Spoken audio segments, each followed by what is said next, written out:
নমস্কার, আমি সমিতা শাস্ত্রী। আজকে আবার আপনাদের কাছে এসেছি একটা বিশেষ দরকারি বিষয় নিয়ে আপনাদেরকে জানাতে। তো এবং খুব সহজভাবেই আপনারা এটা বাড়িতেই করতে পারবেন।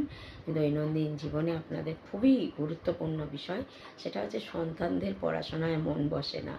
এবার সন্তানদের পড়াশোনায় মন না বসলে তো হবে না, যত বাচ্চাই হোক আর বড়ই হোক, মন তো তাকে বসাতেই হবে। তাহলে যদি না মন বসে তাহলে পড়াশোনা খারাপ রেজাল্ট করবে, তাহলে খারাপ রেজাল্ট করলে উন্নতির পথে বাধা সৃষ্টি হবে। তো তার জন্য কি করতে হবে?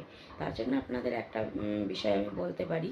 বাড়িতে বাচ্চারা যে ঘরে পড়াশোনা করে সেই ঘরে একটা ময়ূরের পালক রাখবেন, বা তার বইয়ের মাঝখানে ময়ূরের পালকটা ছোট একটা রেখে দেবেন, সেটা একটা গেল। আর দ্বিতীয়ত হচ্ছে, যখন পড়াশোনা করতে বসবে, সে যখন পড়াশোনা করবে বই নিয়ে, তাকে কিন্তু টেবিল চেয়ারে বসাবেন।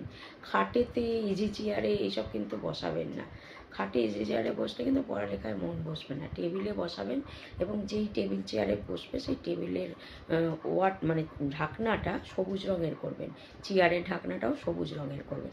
আর পারলে ঘরটা একটু পরে সবুজ রঙের আপনারা করে নেবেন, যদি অন্য কোনো রঙ থাকে সবুজ রঙ করে দেবেন। তো সবুজ রঙ হচ্ছে বুদ্ধির কালার, এটা বুধের কালার। তো বুধ মানুষকে বুদ্ধি দিতে সাহায্য করে। তো বুধ গ্রহকে স্ট্রং করতে গেলে আপনাকে সবুজ রঙটা অবশ্যই রাখার দরকার। তো সেই কারণে আপনারা এইগুলো করতে পারলে, নিয়মগুলো মেনে চলতে পারলে কিন্তু সন্তান হয়তো একদিনে হবে না, দুদিনে হবে না, 3 দিনে হবে না, 30 দিনের মধ্যে কিন্তু একটু পড়াশোনায় তার মন বসবে। আস্তে আস্তে আরও বেশি পড়াশোনায় তার মনটা চলে আসবে। তো আপনারা গার্জিয়ানরা এই নিয়মগুলো পালন করুন সন্তানের জন্য। ভালো থাকুন, সুস্থ থাকুন।